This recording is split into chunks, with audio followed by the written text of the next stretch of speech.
Buenas tardes a todos.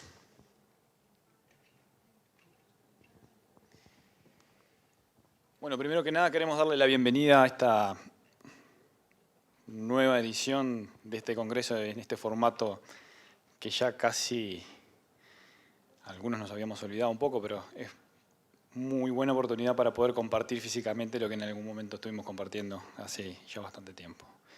Esta mesa y ahora darles la bienvenida a esta mesa en colaboración con la Sociedad Uruguaya de Cardiología y la Sociedad Europea de Cardiología, donde veremos algunos de los aspectos más importantes de las nuevas guías de práctica clínica y donde contaremos con la participación de dos profesionales internacionales de gran importancia y una gran profesional de nuestro medio que nos va a estar acompañando y aportando su visión sobre un aspecto que nos interesa a nosotros también particularmente, que es la parte imagenológica en referencia a estas mismas guías. Los doctores que nos van a estar acompañando les va a presentar la doctora Camila Ramos. Bueno, contamos con la presencia del doctor Víctor Aboyanz, que va a presentar la guía de evaluación preoperatoria de cirugía no cardíaca. El doctor Aboyanz es cardiólogo y vascular, que es parte de la Sociedad Francesa de Cardiología como secretario y es jefe clínico de la parte del Hospital de Limoges. Así que le agradecemos su participación remota y nada. No sé si... Thank you very much. Hello, thank you for your kind invitation and very happy to be able to give this talk regarding the cardiovascular assessment and management of patients in non-cardiac surgery. These are my conflicts of interest. So what is the scope of the problem? Actually, the perioperative mortality and cardiac complications are much more frequent than we can imagine. More than 300 million surgeries are done per year and 4.2 million perioperative deaths. So that if you rank the deaths of occurring perioperatively, this is the third greatest contributor to death. And about half of these deaths are related to cardiovascular deaths. And however, the cardiology often is not directly involved in the management of these patients. So the aim is to make early diagnosis and therapy of cardiac diseases to reduce cardiovascular deaths and cardiac complications. Let's take 3 cases. The case number 1 is a male of age of 81, hypertensive, high cholesterol, who had a right coronary artery stented 5 years ago, has a AAA of 67 millimeters. He's asymptomatic, and the auscultation, you find the aortic systolic brute. And this patient should undergo endovascular repair.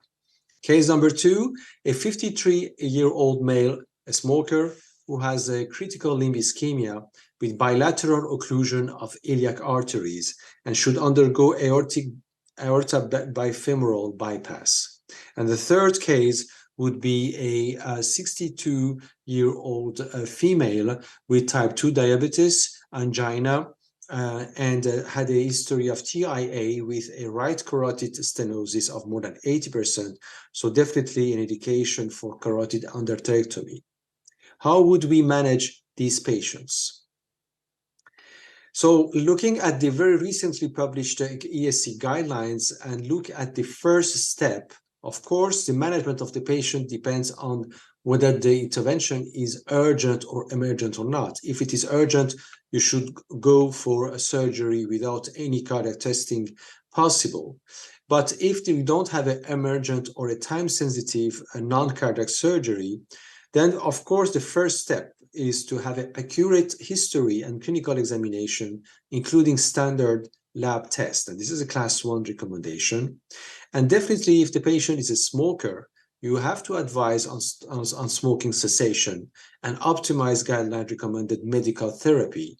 And this is also a class 1 recommendation for any patient in any condition undergoing non-cardiac surgery.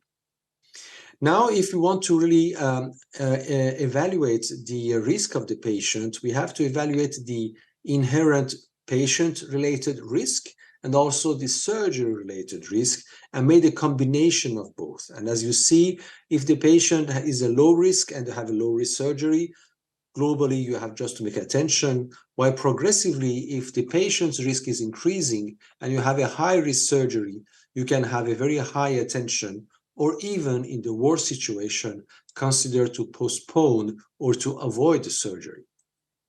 What are the type of surgery which can have being considered as intermediate surgical risk, of high surgical risk?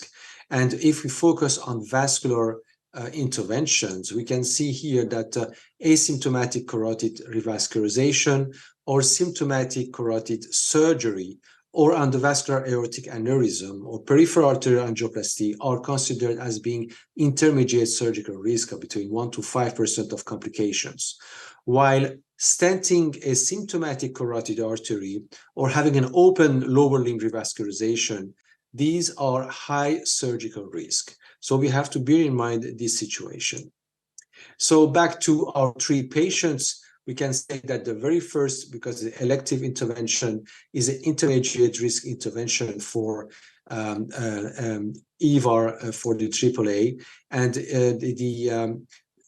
chronic limb threatening ischemia with open surgery is a high risk intervention, and the patient who has a carotid endarterectomy for symptomatic stenosis is an intermediate risk intervention, and we know that this case is time sensitive and the operation should be made within weeks.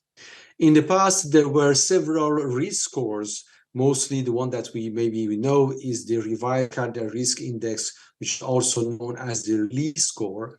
But the task force has decided against recommending one specific score, and I will come back to this later. So if we have a planned surgery, we can have overall 3 categories of patients. Patients younger than 65 without any cardiovascular disease or risk factors. These patients are globally at low risk, while patients who are older than 65 or have cardiovascular risk factors, they're already at higher risk. And specifically, if they undergo intermediate risk intervention or high risk intervention, there are some workup that should be done. And also patients who already have established cardiovascular disease, again, in this situation, we have to make some workup. What are the workups? As you see here, ECG and biomarkers, this is a class 1 recommendation, and a functional capacity estimation, a class 2A recommendation. And in the situation with a patient who has already cardiovascular disease undergoing high-risk non-cardiac surgery, the cardiologist consultation is necessary. The role of biomarkers is really increasing and important in these guidelines. Before intervention, you can use these biomarkers if patients have symptoms or signs to make the diagnosis, for example, of heart failure by measuring BNP, or quantifying the perioperative cardiovascular risk. I will be back on that. Perioperatively, measuring the biomarkers is able to detect patients who have perioperative myocardial ischemia or infarction or injury, and in that situation we can also have a specific management. And post-operatively, again, if a patient has symptoms or signs, you can measure troponin or BNP to look for ischemia or for heart failure.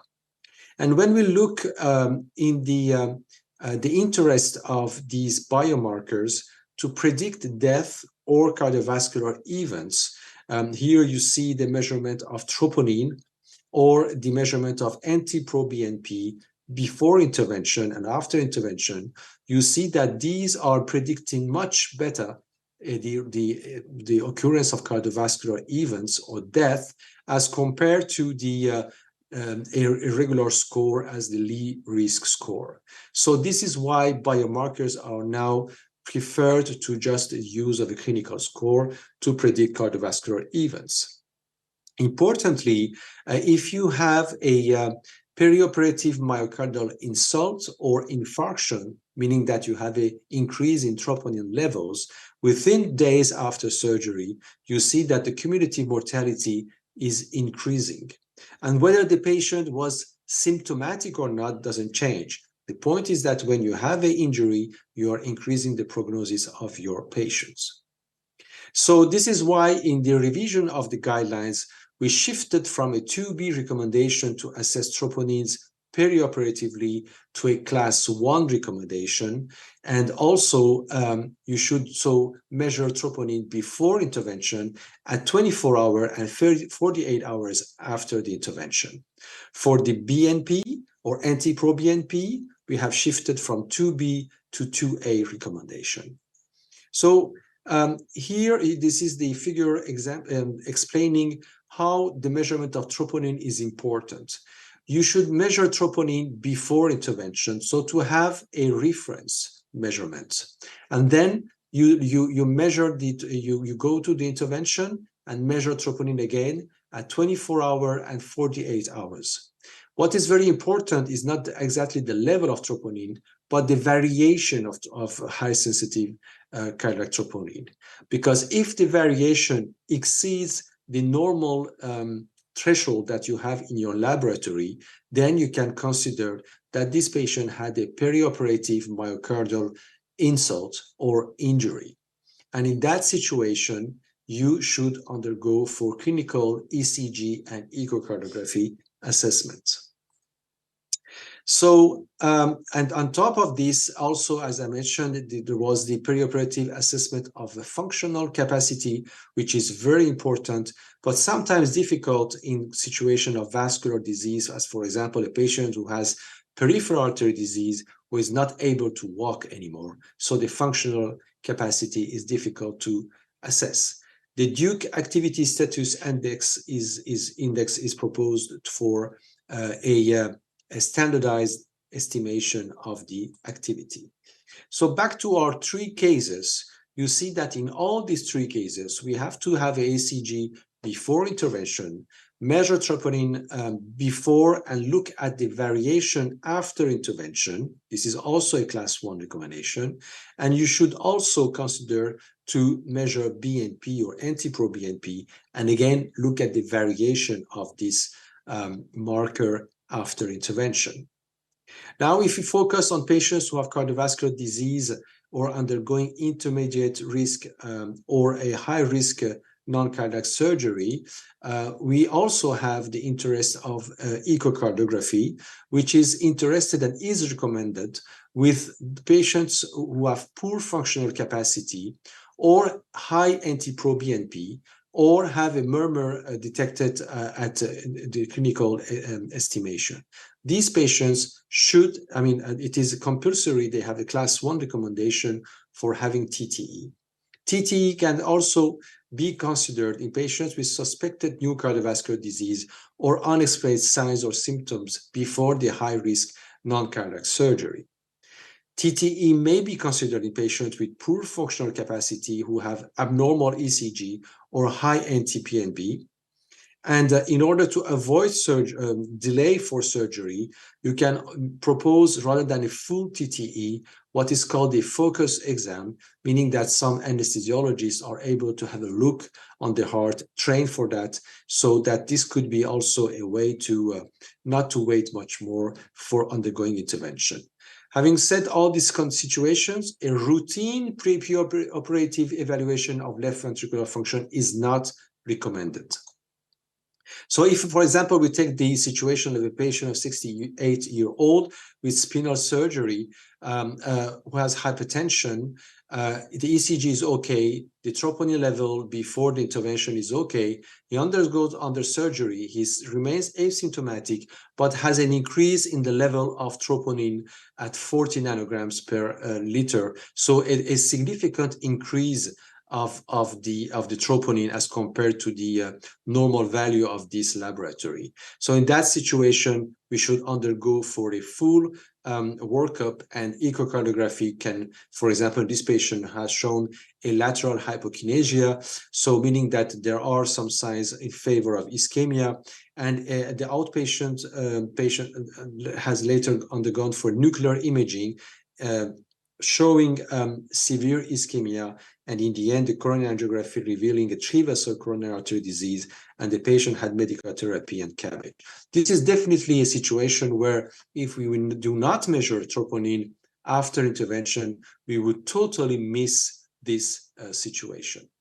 So back to our cases, the first case undergoing EVAR should have a echocardiography because the patient has a systolic bruit. For the case number 2, TTE or a focus imaging without delaying intervention is a class 2B, so may be considered. And for the third patient, this patient had angina, and so a TTE should be considered as a class 2 recommendation.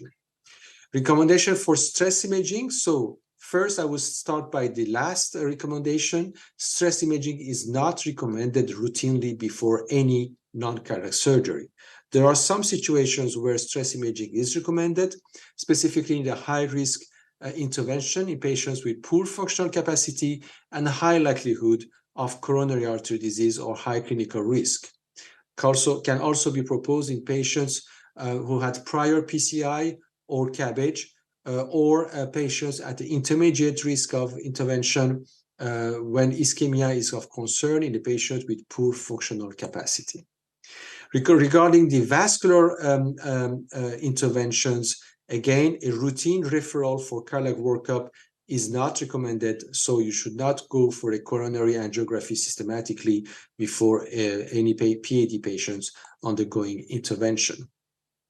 Coronary angiography, again, it is not routinely performed unless you have a patient who have the same indication for any patient who needs coronary angiography. For example, a patient who has a non-ST,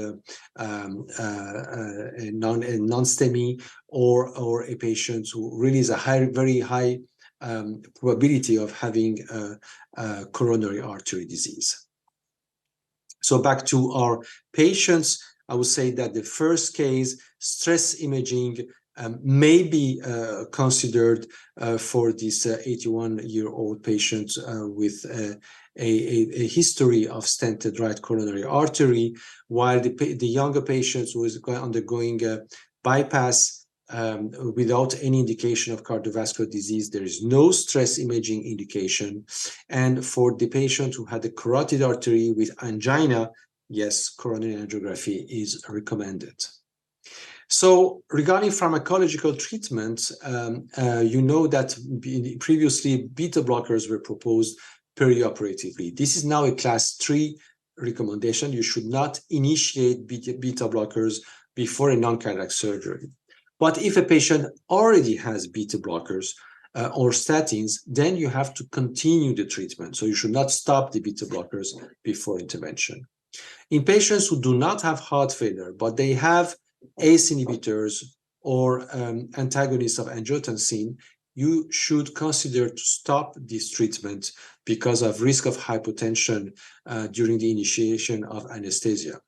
And you should also consider to interrupt SGLT2 inhibitors for at least 3 days before intermediate and high risk of non-cardiac surgery to avoid ketosis. So overall, for estimating the risk of the intervention, you have to consider not only the risk of type of intervention, but also assess the risk of the patient and have really a personalized approach for the management of these patients. Thank you for your attention.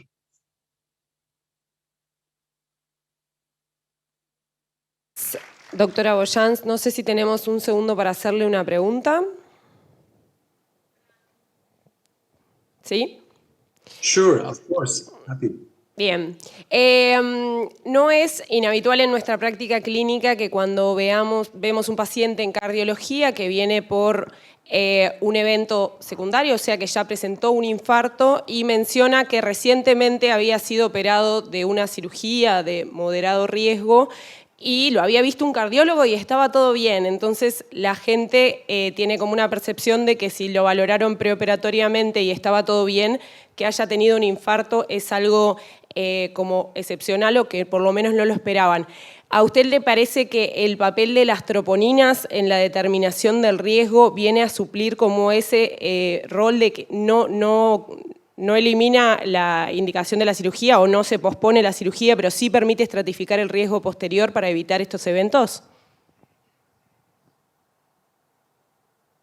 So the measurement of troponin before intervention is not for saying that the patient can go or not go to intervention, but you have to measure it so that afterwards you look at the evolution and the variation of troponin, and that is the key role. So the troponin cannot replace a good clinical assessment, examination, and even making an ECG. But troponin is valuable for detecting what we call now the myocardial injury. It is not specifically infarction, it is injury. It can be a type 2 myocardial infarction, for example. So we don't still have the full explanation of why the troponin can increase in this situation. But what we know is that if troponin increases, the patient is at high risk, and so the patient has to go to a secondary workup after intervention. Perfecto, y en ese contexto a nosotros en nuestro medio a veces nos cuesta un poco identificar eso que decía de injuria versus infarto, y le pregunto cuándo sería el momento oportuno de hacer un intervencionismo precoz en esas coronarias ante esos cambios de las troponinas, porque en realidad según el esquema que se planteó, el paciente fue a un estudio funcional después de haber tenido esa elevación de las troponinas, no un estudio invasivo. A big majority of situations where you have a troponin increase after intervention is not related to a occluded coronary artery. So you should not jump to the patient and send it to the cath lab. You need to assess first by doing an ECG. Of course, if you have a STEMI on your ECG, then you go to the cath lab. But most of the situations, the ECG would be unchanged, or you have maybe minor T-wave depolarization. So you have to go further. And in that situation, echocardiography first addressed for sure. It can also be helpful to see to which direction you are going.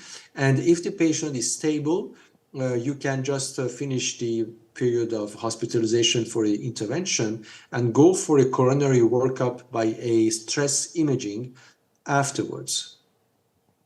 Perfecto, muchísimas gracias. Gracias.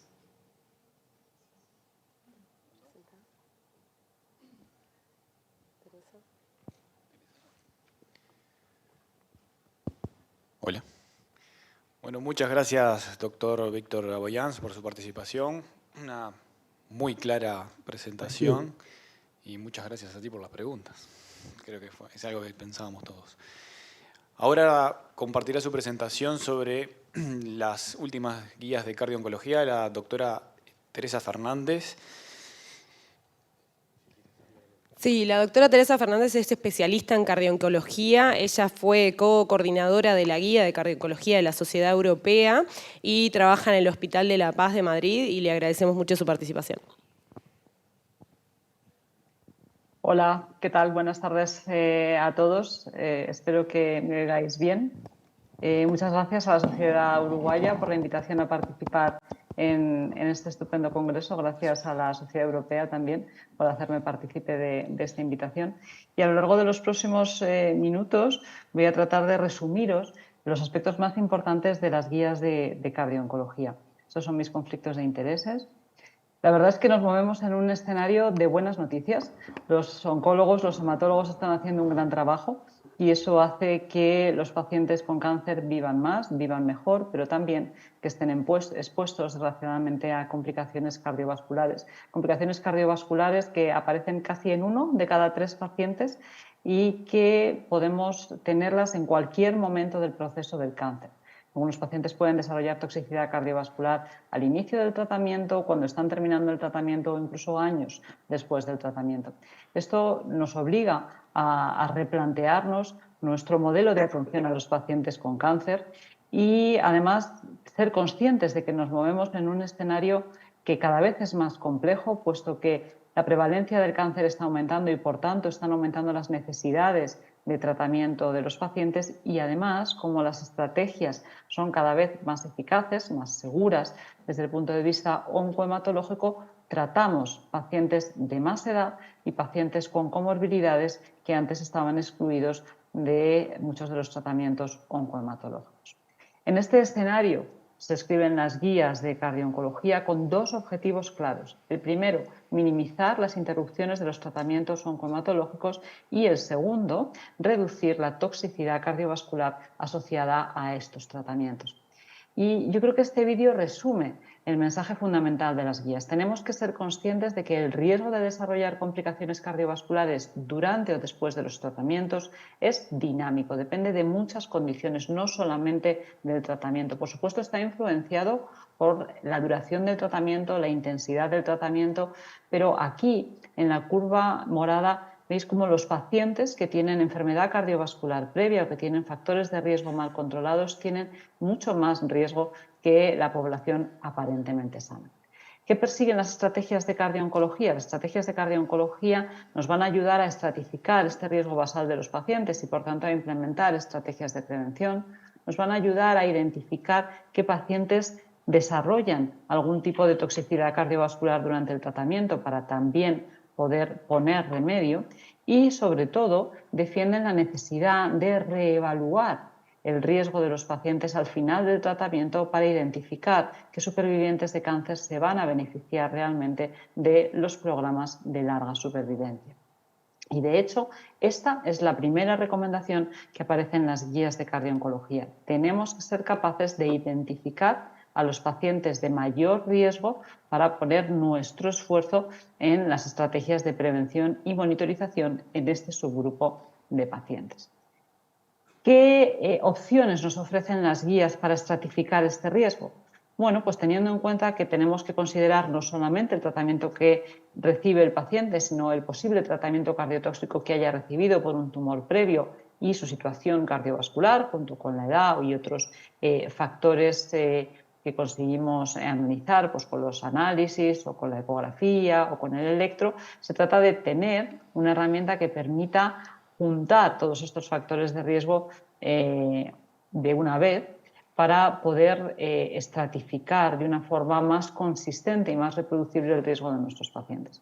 Tenemos una herramienta que está integrada dentro de las guías de bolsillo de la Sociedad Europea y que también tenéis disponible en la página web, en este link, y que lo que nos va a permitir es de una forma sencilla ir marcando en estas casillas que veis aquí, sino si el paciente presenta o no una determinada característica, antecedentes de cardiopatía isquémica o hipertensión o diabetes o obesidad o tratamientos previos con antraciclinas, y estos esquemas están diseñados para identificar el riesgo de toxicidad de grupos específicos de tratamiento, antraciclinas, terapias anti-ER2, terapias del mieloma. Evidentemente no está para todos los fármacos, pero nos permite en un abanico grande de fármacos empezar a manejarnos de forma consistente en los grupos de cardio-oncología. Esto es un ejemplo. Tenemos una mujer de 65 años, hipertensa, fumadora y obesa, que tiene un cáncer de mama izquierda y que se enfrenta a un tratamiento con antraciclinas. Utilizando esta aplicación llegamos a la conclusión de que esta paciente tiene un riesgo intermedio de desarrollar complicaciones. En función de ese riesgo, las guías establecen unas recomendaciones bastante precisas sobre cuáles son los estudios complementarios recomendables para tratar de reestratificar o de terminar de evaluar el riesgo y las posibles estrategias de prevención que va a necesitar un paciente determinado. Por ejemplo, si en nuestra paciente anterior, que tenía un riesgo intermedio de antraciclinas, nos vamos a este zoom que he hecho de la figura anterior, veis que se recomienda con una indicación de clase 1 el hacer un eco transtorácico. Sin embargo, la recomendación para determinar biomarcadores es menos robusta que en los pacientes de alto riesgo y en este caso sería una indicación de tipo DOSA. ¿Por qué es importante esta estratificación? Porque es la que va a guiar todo el manejo que vamos a hacer de los pacientes a lo largo del proceso del cáncer. En función del riesgo que hemos calculado, decidimos si el paciente tiene o no que ir a un servicio de cardiooncología, y las guías hacen referencia a la necesidad de enviar los pacientes de alto o muy alto riesgo a consultas específicas, idealmente de cardiooncología, para poder revisar a estos pacientes, discutirlos en un equipo multidisciplinar y tratar de establecer el balance óptimo entre el riesgo que tiene el paciente y los beneficios que le va a aportar el tratamiento antitumoral. Por supuesto, una de las primeras estrategias de prevención va a ser la optimización de los factores de riesgo cardiovasculares, la optimización del tratamiento de posibles enfermedades cardiovasculares previas y explicarle al paciente, educar al paciente para que él se haga responsable también del cuidado de su salud cardiovascular con hábitos de vida cardiosaludables. Las guías incluyen otras estrategias de prevención que básicamente están dirigidas a pacientes que tienen alto riesgo de desarrollar insuficiencia cardíaca. La insuficiencia cardíaca, lo veremos después en el apartado de definiciones, ha cambiado entre comillas de nombre y ahora tiene el acrónimo de CTRCD, que significa disfunción cardíaca asociada a la terapia del cáncer, y que realmente engloba tanto la insuficiencia cardíaca clínica como la disfunción ventricular asintomática. Los pacientes que tienen alto riesgo de desarrollar esta disfunción ventricular se recomienda el uso de IECAs, betabloqueantes o estatinas desde el punto de vista cardiovascular y de dextracosano o antraciclinas liposomales en el caso de los pacientes que van a recibir tratamiento con antraciclinas. Otra de las estrategias claras de prevención que plantean las guías es la monitorización del tratamiento antitumoral, y para ello, sin duda, las técnicas de imagen son una de las herramientas más valiosas, sobre todo en los pacientes que tienen riesgo de desarrollar insuficiencia cardíaca. La idea es tratar de utilizar las técnicas más avanzadas o más reproducibles que tengamos en nuestros laboratorios de imagen, y sobre esto versará la siguiente presentación seguramente. ¿Por qué? Pues porque nos van a dar más confianza a la hora de tomar decisiones clínicas. Por eso el eco 3D o el strain global longitudinal son herramientas altamente recomendadas por las guías cada vez que hagamos un eco a un paciente oncológico. En el caso de que los pacientes tengan mala ventana, nos iríamos a la resonancia cardíaca como alternativa. Y esta es un poco los prototipos que tenemos de monitorización, en este caso de antraciclinas y de inmunoterapia. Veis que en función del riesgo que hayamos estimado del paciente antes de empezar el tratamiento, tenemos una monitorización menos o más intensiva. Es cierto que algunos tratamientos, como las antraciclinas, la monitorización con imagen es muy importante, pero veis que, por ejemplo, en el caso de pacientes que reciben inhibidores inmunoterapia, la monitorización básicamente depende del seguimiento con electro y biomarcadores. Y en otros grupos farmacológicos, como los inhibidores de tirosinquinasa, en los que además de insuficiencia cardíaca estamos preocupados por otros problemas cardiovasculares, la hipertensión, los eventos embólicos arteriales, la prolongación del intervalo QT, el riesgo de infarto, las guías lo que establecen es en estas figuras cuál es el riesgo que tienen los pacientes de desarrollar, cuál es la incidencia de estos efectos adversos, y en base a esta incidencia se establecen también unas recomendaciones precisas de monitorización.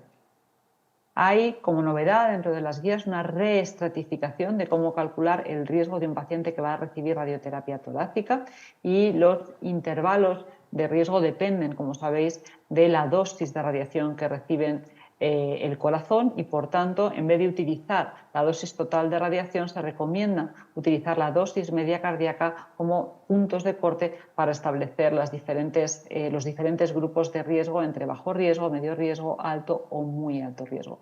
Y los pacientes que van a recibir radioterapia torácica, aunque sabemos que la toxicidad es a más largo plazo, de forma aguda también pueden tener complicaciones, y por eso es importante, sobre todo en los pacientes que tienen cardiopatía previa, tener una valoración cardiovascular, un estudio de su perfil de riesgo cardiovascular para evitar complicaciones agudas durante la radioterapia torácica.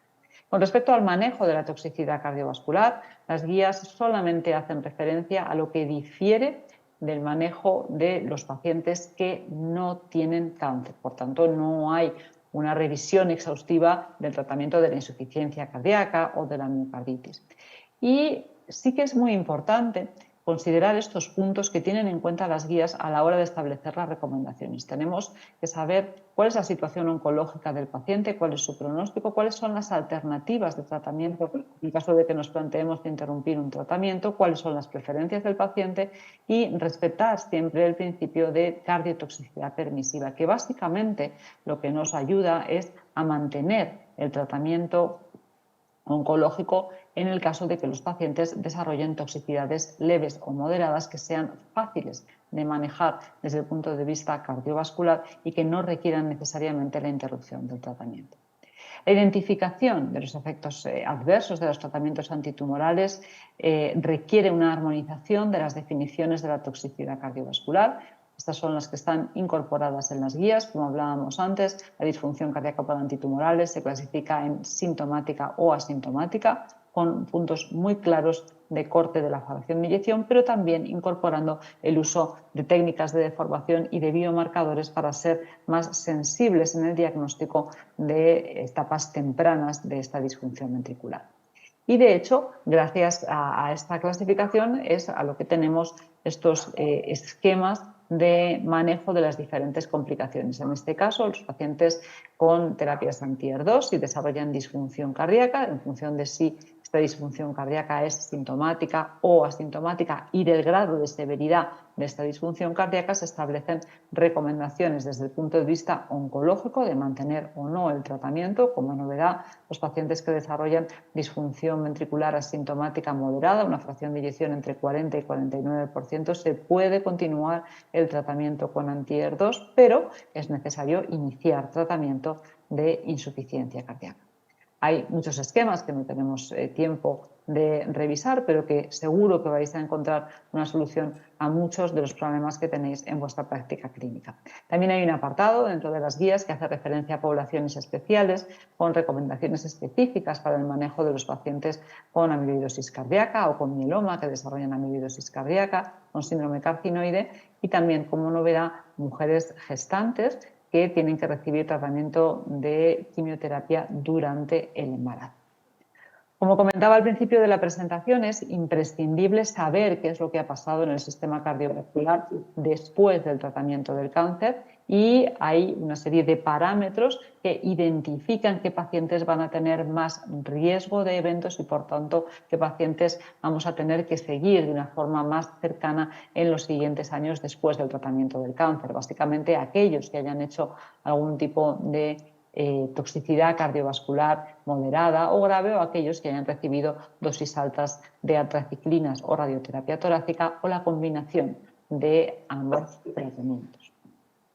El analizar qué es lo que ha pasado al final del tratamiento también nos va a permitir desescalar el tratamiento cardioprotector que hayamos establecido en algunos pacientes. Por ejemplo, una paciente joven con trastuzumab que desarrolla cambios menores en la función cardíaca con reducción del strain, con alguna elevación mínima de troponina, pues el plantear la posibilidad de interrumpir esa terapia cardioprotectora en caso de que todo esté bien al final del tratamiento.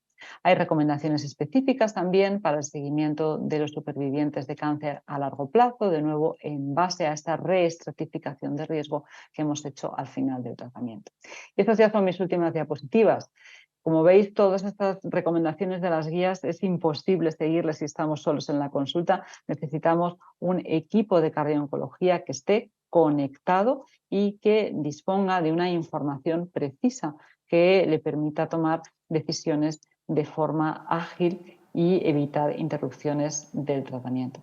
Y este equipo, bueno, pues en el caso de las guías han sido todos estos autores a los que de nuevo doy las gracias por todo el esfuerzo que han puesto en las guías. Las guías tienen otros documentos que pueden ser interesantes a la hora de organizar vuestra actividad de cardiooncología, los indicadores de calidad, las guías para los pacientes, los set de diapositivas. Y sin más, pues daros muchas gracias por vuestra atención. Invitaros a todos a la reunión de Cardiooncología Internacional que este año es en Madrid en septiembre de 2023. Muchas gracias.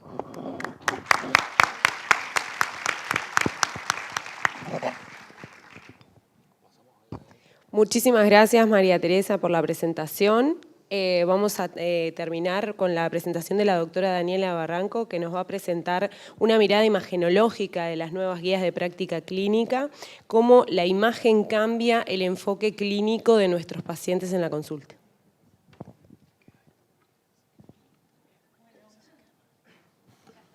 ¿Sí? Buenas tardes a todos, muchas gracias por la invitación. Cuando Camila y Sebastián me pidieron dar esta charla y unir las dos guías, me parecía un desafío importante, pero básicamente nos vamos a centrar en la guía de cardio-oncología y decir algunos puntos de la guía de valoración preoperatoria, porque creo que tiene mucho más para destacar la guía de cardio-oncología. Como sabemos, la imagen cardíaca es de las cosas que más ha avanzado en la medicina y ha permitido avanzar en el diagnóstico y la terapéutica adecuada en los pacientes cardiológicos, y en la cardio-oncología es fundamental para identificar a los pacientes con enfermedad cardiovascular, subclínica o asintomáticos, valorar el grado de afectación cardíaca previo al inicio del tratamiento, y también sirve como referencia para identificar cambios sutiles una vez que ya el tratamiento está instaurado. Es ampliamente accesible, sobre todo el ecocardiograma, está disponible en todos los centros, es no invasiva y es reproducible, y además es de bajo costo, salvo la resonancia, que tiene sus indicaciones específicas y particulares, como vamos a ver más adelante. Entonces, cuando hablamos de la terapia del cáncer y el riesgo de cardiotoxicidad, sabemos que es un continuo, como ya explicó Teresa, y sabemos que el ecocardiograma cumple un rol fundamental en este proceso continuo desde el inicio, antes del inicio del tratamiento, durante el tratamiento y después. Y vamos a necesitar tener un ecocardiograma que nos dé toda la información posible para evaluar el riesgo del paciente, y luego el seguimiento de nuestro paciente va a ser más centrado en el desarrollo de la cardiotoxicidad. El desarrollo de la cardiotoxicidad, ustedes saben que una miocardiopatía dilatada con insuficiencia cardíaca es de las más graves, compromete la calidad de vida del paciente y disminuye la supervivencia de nuestros pacientes. A su vez, hay drogas que son reversibles y otras no, y tenemos que tomar conductas terapéuticas, pero es importante determinar, como muestra acá este clásico de la doctora Cardinale, detecciones precoces en el inicio del desarrollo de la cardiotoxicidad que nos den herramientas para tomar estrategias en cuanto al tratamiento a seguir y la prevención. La imagen cardíaca, como dijimos, es fundamental, y el ecocardiograma es el de primera línea para determinar todo lo que ya dijimos, pero también nos da mucha información en cuanto a la masa ventricular izquierda, en cuanto a la función ventricular, ya sea por 2D o FEBI 3D, como vamos a ver que es la recomendada. También el strain longitudinal y también la disfunción diastólica, la E', pero no nos olvidemos del ventrículo derecho, que muchas veces en muchas de las patologías que se desarrollan por cardio-oncología está afectado precozmente y más frecuentemente que el ventrículo izquierdo. Y bueno, la cardioresonancia se usa sobre todo para los que tienen mala función y para los que se sospecha miocarditis, como vamos a ver más adelante con determinadas drogas. Esto ya fue dicho, pero el ecocardiograma es fundamental a la hora de empezar el diagnóstico el tratamiento con cardiotóxicos, y todo paciente que empiece con un tratamiento para el cáncer debería de tener un ecocardiograma basal. El seguimiento tiene que ser con un ecocardiograma, pero la guía pone que es de especial atención que la función ventricular debe ser valorada con ecocardiograma 3D. Lo mismo que todos los pacientes deben ser seguidos con strain longitudinal como una indicación clase 1. Así que si lo tenemos disponible, tenemos que hacerlo, y ahora vamos a explicar por qué. Esto ya lo explicó anteriormente Teresa, pero es importante saber que la cardiotoxicidad puede ser clínica o subclínica, o sea, sin síntomas, y tenemos que apuntar a tratar de llegar lo más antes posible al diagnóstico. Y entonces en los pacientes asintomáticos, determinados cambios en el ecocardiograma nos van a estar clasificando la severidad del compromiso del ventrículo izquierdo. Cuando tenemos una caída en realidad la función, perdón, vamos para atrás. Ahí. Cuando tenemos una caída de la función por debajo del 40%, no tenemos duda que el compromiso es severo. Cuando la caída se produce entre más de un 10% con respecto al basal y llega a ser entre 40 y 49%, es moderado, o cuando hay una caída de la FEBI menor de un 10% de puntos porcentuales y que haga la FEVI entre 40 y 49, ahí le deberíamos de agregar el strain longitudinal y si tiene una caída de más de un 15%, 15% con respecto al basal, o sea, si tenía 20% de strain, pasa a 17%. O también ahí se le agregan los biomarcadores que también están en ascenso. Y definimos como asintomático leve cuando la FEVI se mantiene por encima del 50%, pero además agrega una de estas dos, o el strain, que tiene la caída más de un 15%, o el ascenso de los biomarcadores.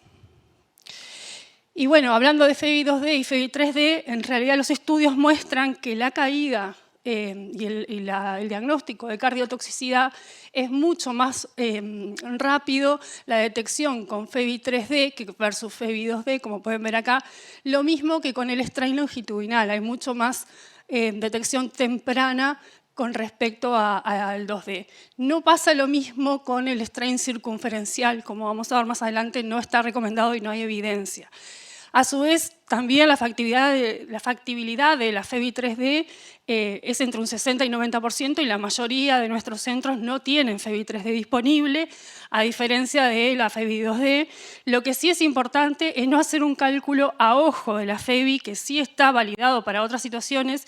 En esta situación es importante hacer un cálculo por Simpson o por área longitud que nos permita hacer un seguimiento bien estricto y que tenga menos diferencia interobservador. Y recordar que todos estos valores están influenciados por la presión diastólica del paciente y por la masa, el índice de masa corporal del paciente. Así que tenemos que acostumbrarnos a empezar a tomar la presión antes de hacerle la FEVI, ya sea 3D o 2D, lo mismo que el strain. Si hablamos de strain, el strain longitudinal, como dijimos, es el recomendado. Dijimos que los valores de corte de una caída de más de 15% en el ventrículo izquierdo son de alta especificidad para diagnóstico de cardiotoxicidad y en el ventrículo derecho de 14,8%. Y como decíamos, no hay valores de corte ni referencia para el strain radial. ¿Cuáles son las desventajas del strain? Bueno, que debe obtenerse imágenes de buena calidad en las vistas apicales, 4, 3 y 2 cámaras, que sabemos que muchas veces es difícil, que además tiene que ser reproducible y la variación interobservador está disminuida y hay equipos que tienen mejor configuración para el 3D que otros, para el strain que otros. A su vez, muchos de estos pacientes son mujeres con cáncer de mama, que en general mama izquierda, con mayor afectación de la imagen cardíaca, son mastectomizadas, radioterapia, cirugía reconstructiva posterior, el índice de masa corporal que también influye, y esto otro que les mencionaba recién, las condiciones de carga de la presión influyen en el strain y es importante saber que el paciente o la paciente no están hipertensos en el momento de hacerle el strain porque eso nos puede dar una falsa caída que no es la real. ¿De dónde sale el corte del strain? Bueno, este metaanálisis mostró varios trabajos, unió varios trabajos y como pueden ver de distintos equipos incluso, y concluyeron que el valor de 15% era el valor global más aceptado para hacer el diagnóstico de cardiotoxicidad. Entonces el strain, como decíamos, nos permite ser más precoz que la FEVI para demostrar cardiotoxicidad, tiene un rol muy importante y ese es el valor de corte. Pero no solamente para el cáncer de mama, también para los linfomas y para otros cánceres hematológicos, para cánceres sólidos como colorectal, para cáncer de pulmón. También hay mucho trabajo y mucha información en inmunoterapia y en radioterapia y no solo en el ventrículo izquierdo, sino también en el ventrículo derecho, que, como decíamos, incluso hasta es más precoz y más frecuente la cardiotoxicidad que en el ventrículo izquierdo. Entonces, ¿qué nos plantean las guías? Bueno, las guías nos plantean protocolos de seguimiento que han ido cambiando a lo largo de los años, pero creo que esta última guía establece mejores protocolos y mejor evaluación de riesgo de nuestros pacientes. Y antes de mostrar los protocolos, quería mostrarles esto que es importante, que en realidad todas las drogas pueden ser cardiotóxicas en mayor o en menor medida. Este es el índice de riesgo, o sea, de desarrollo de cardiotoxicidad por cada droga. Como pueden ver, no vamos a entrar en eso por razones de tiempo, pero en todas hay riesgo de cardiotoxicidad. Acá tenemos otras. Y eso es importante tenerlo presente, porque a veces uno cree que solamente las antraciclinas, y no, justamente en base a esto que la guía recomienda el seguimiento y en base al riesgo que encontremos de nuestros pacientes. Entonces, hablando de las más conocidas por todos y las más frecuentemente que desarrollan cardiotoxicidad, las antraciclinas, como ya fue mostrado antes, diferencia a 3 poblaciones: bajo riesgo, moderado riesgo y alto riesgo. Vamos para atrás, ahí. Este es la tablita que muestra, de acuerdo al riesgo del paciente, si ya recibió o no previa dosis de antraciclina, si recibe radioterapia, si tiene comorbilidades cardiovasculares, y con eso establece el seguimiento que va a ser basal, como ven, a todos. Todos tienen eco basal. Si ven acá, el de bajo riesgo, el de moderado y el de alto riesgo. Y luego, el de bajo riesgo va a tener un eco basal a los 12 meses, el de moderado riesgo basal a los 12 meses post-tratamiento, y en el medio se le puede hacer un seguimiento en el 4º ciclo con una indicación 2A. El de alto riesgo y muy alto riesgo es el que se le hace basal y cada 2 ciclos de antraciclinas a los 3 meses y a los 12 meses post-tratamiento.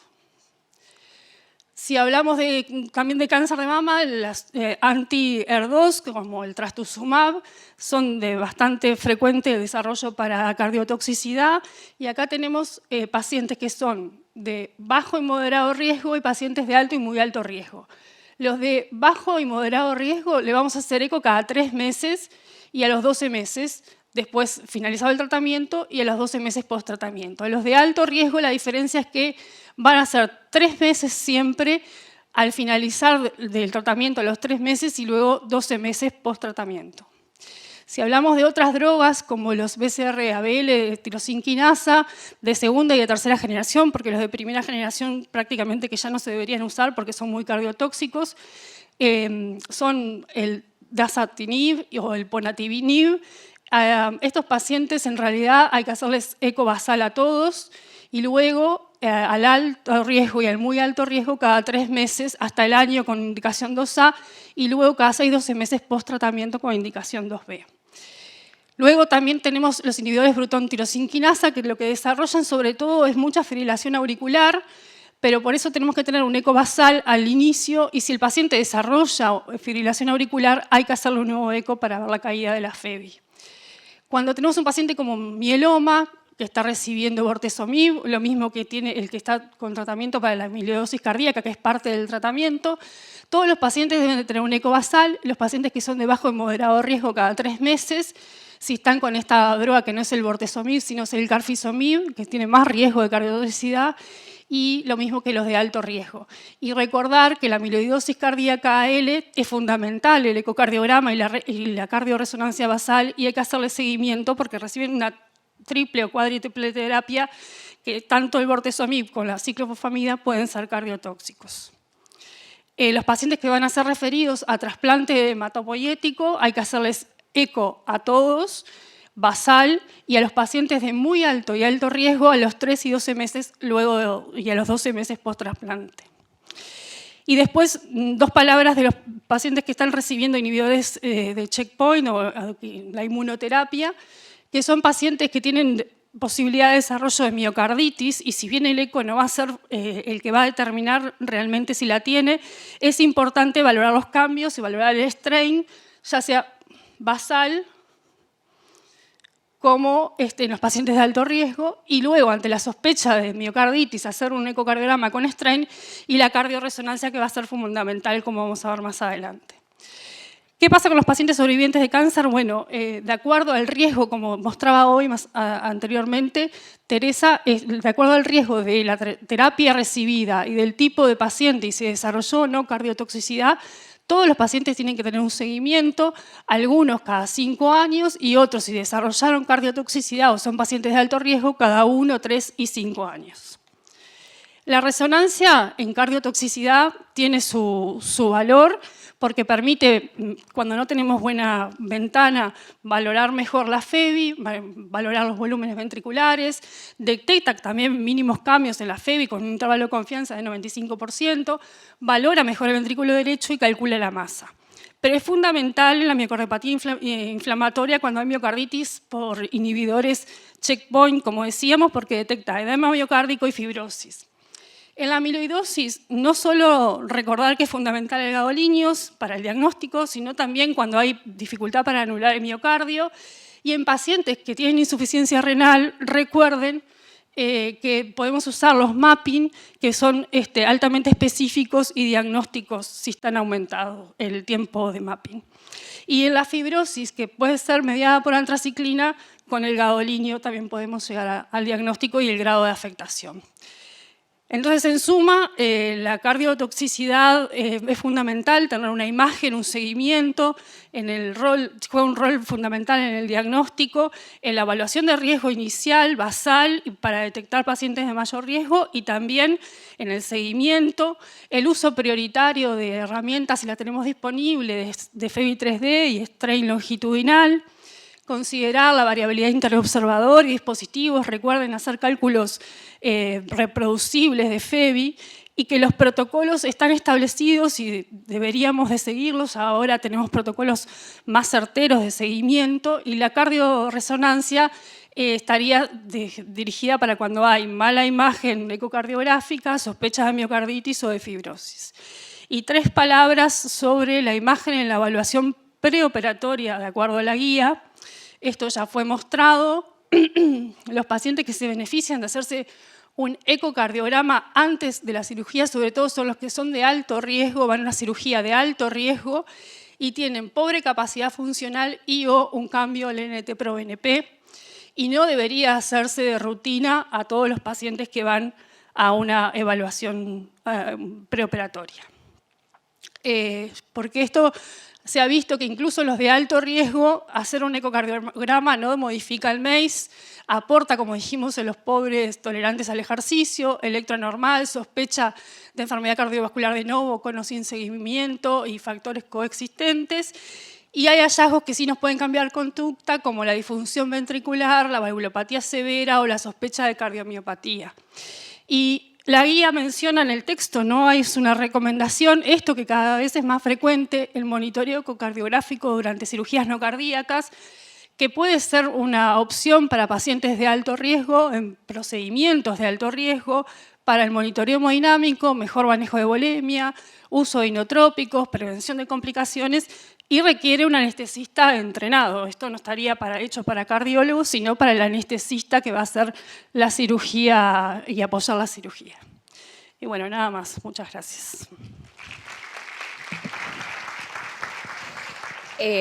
Muchísimas gracias, Daniela, por la presentación. Me parece que 2 cosas se destacan de las 2 últimas presentaciones, y es que es la necesidad de generar unidades de cardiooncología para el seguimiento de estos pacientes. Es un tema ampliamente complejo, y que además nosotros deberíamos tratar de enfocar el tema de la imagen en cardiotoxicidad acorde a la realidad. Los tiempos a veces para realizar los estudios, los que hacemos imagenología, tenemos tiempos cortos para realizar nuestros estudios ecocardiográficos, y estos pacientes requieren un poco más de esos tiempos y requieren mediciones más complejas y tecnologías más complejas y más avanzadas, ¿no?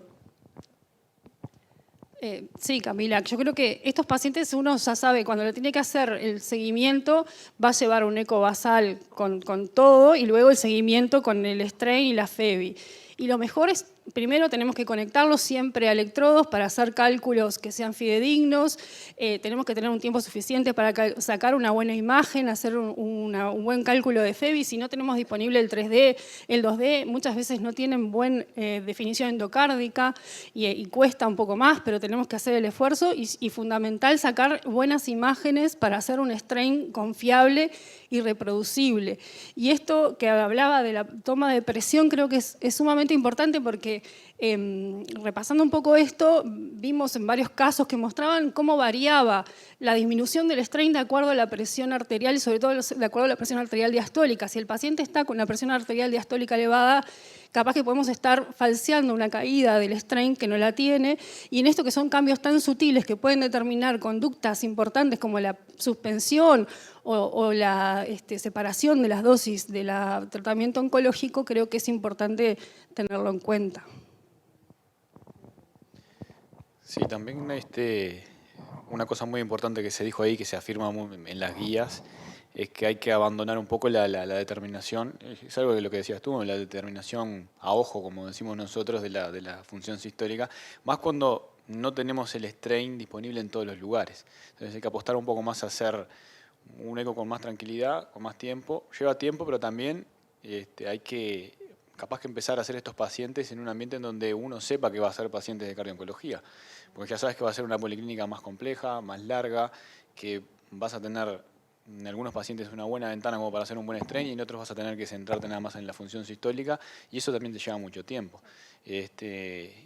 Tal vez el camino, ahora tenemos HeartTeam para todo, ¿no? Para mitral, para todo, sea también... Pero no es solo heart, involucra otras especialidades y otras áreas, ¿no? Sí, Está sí. bueno eso No, que... cada vez vamos involucrándonos más todos. En ese sentido, capaz que está bueno también, desde esta perspectiva, empezar a formar un lugar y un espacio donde los pacientes que son evaluados para cardiooncología sean hechos en policlínicas donde son específicamente de eso. Tal vez sea ese el espacio donde uno sabe que tiene 2 pacientes, le va a dedicar el tiempo, va a tratar de que ese strain que hace, esas mediciones sean reproducibles y tal vez tengas que verlo todo de nuevo como para que la diferencia interobservador, sonó el timbre, bueno, no sea tan acentuada. Bueno, les agradecemos a todos la participación, a Daniela por la charla, a los expertos internacionales de la ESC. Ha sido un gusto que nos acompañaran.